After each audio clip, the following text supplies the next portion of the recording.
If you've seen a few of my videos, you'll know that I like my whiskies with a decent, good drinking strength ABV. So ideally 46 or higher. 43 can sometimes be just about enough. 40% is a slap in the face. So when someone bottles a whiskey at 41% ABV, I do feel a little bit like they're mocking me.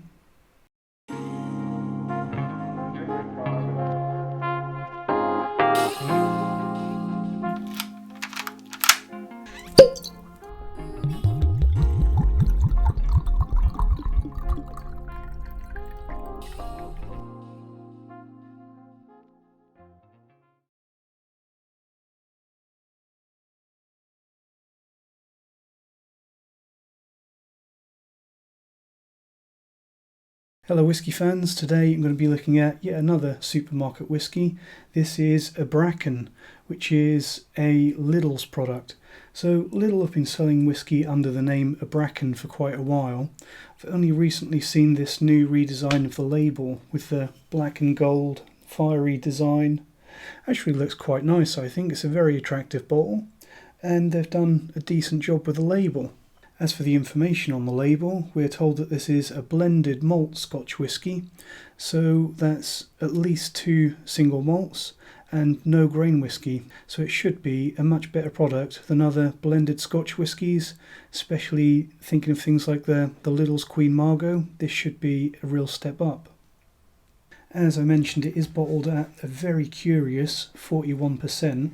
It's almost like they've done that just so you can't complain that it's bottled at the legal minimum, but an extra 1% is probably not going to do too much.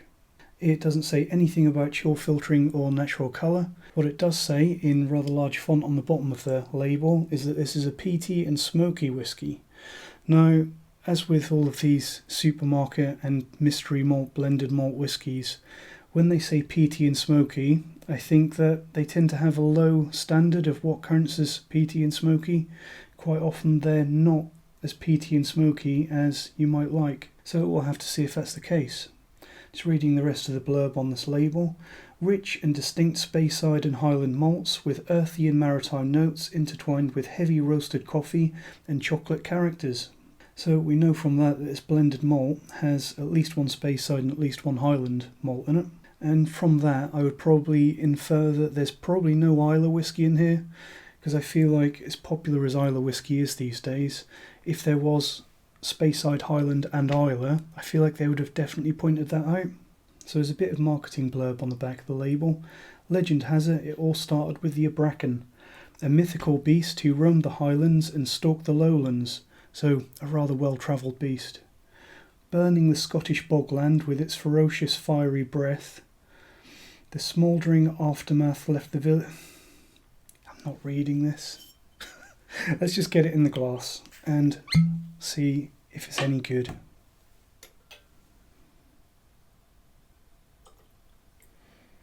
Can only take so much marketing BS. And the back of that label, there's definitely plenty of that.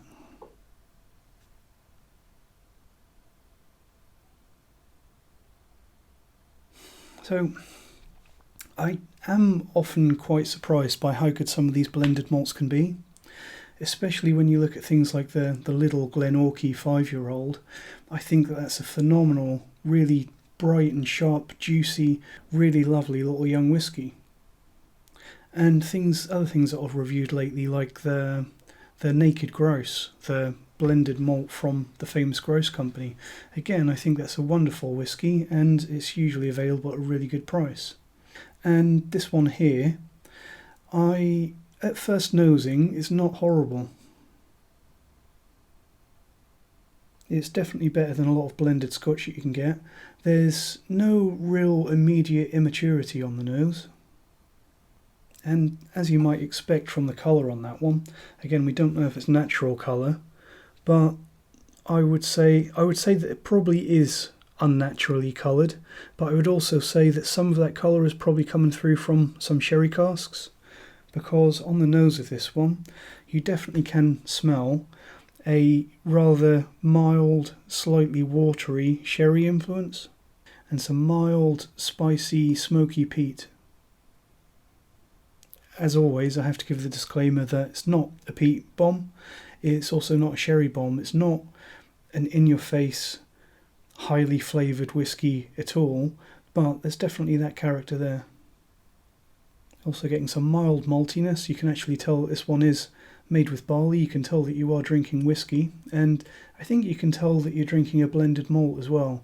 Also getting a little bit of a rather disappointing cardboardy note, a little bit like wet cardboard, and a slight soapiness on the nose of this one.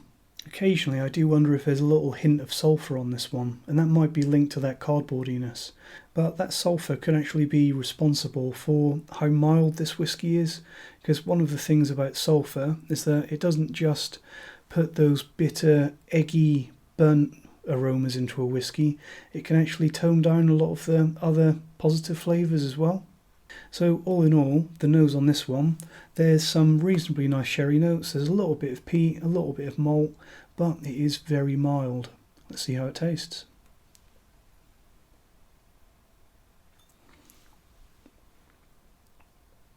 So again, some more watery sherry notes, there's a rather weak maltiness, and a tiny little hint of some actually quite nice farmy peatiness. Again, there is that rather disappointing cardboardy flavour on the palate, and I'm actually going to say that there is a little graininess to the palate of this one. Despite it being a blended malt, so we know that there's no grain whiskey in there, I think that there's just something quite neutral about this one, and that neutrality on the palate does let it down a bit, and it does kind of remind you in a way of a more cleaner, neutral blended Scotch. Also getting some coffee notes, and by coffee I mean one of those overly roasted coffees that are slightly in vogue these days, something like the Starbucks House Blend. One of those coffees where the grounds are so heavily roasted that they're almost black when you take them out of the bag, and they really start to move towards the dominant flavour being burnt and charred rather than actually smelling and tasting like coffee. I think there's a little bit of that on the palate of this one. Overall though, I think that the palate on this one is probably not quite as nice as the nose, but it's still okay-ish. It's just mild and bland. Just going to have a little bit more and see what I think of the finish.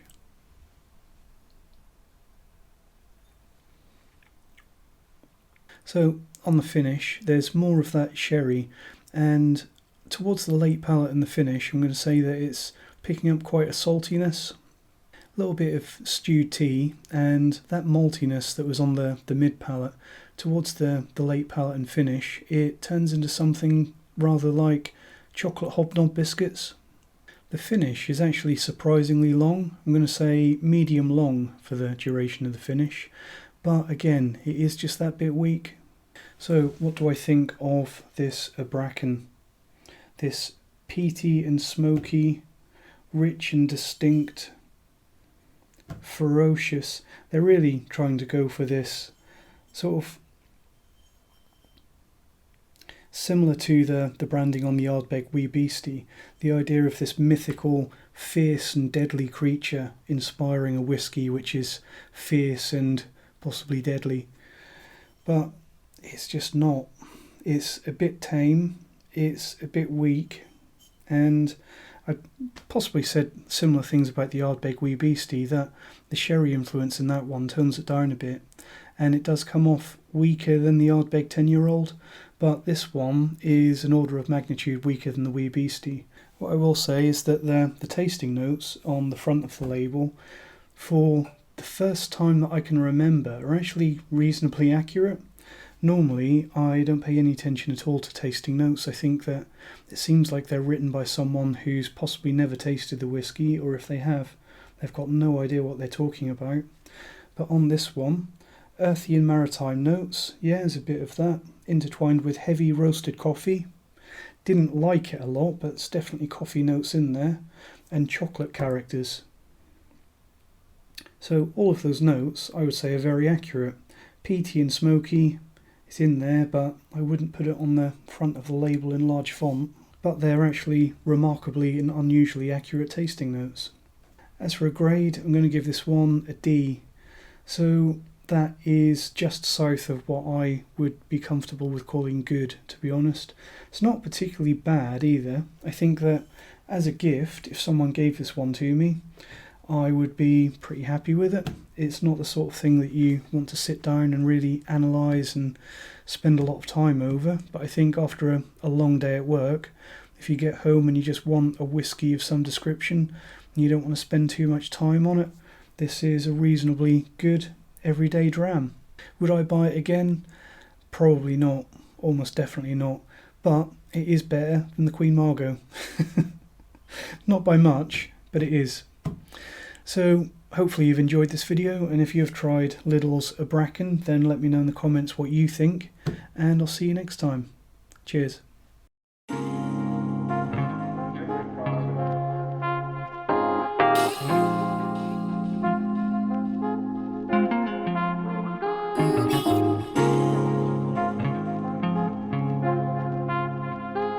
Oh,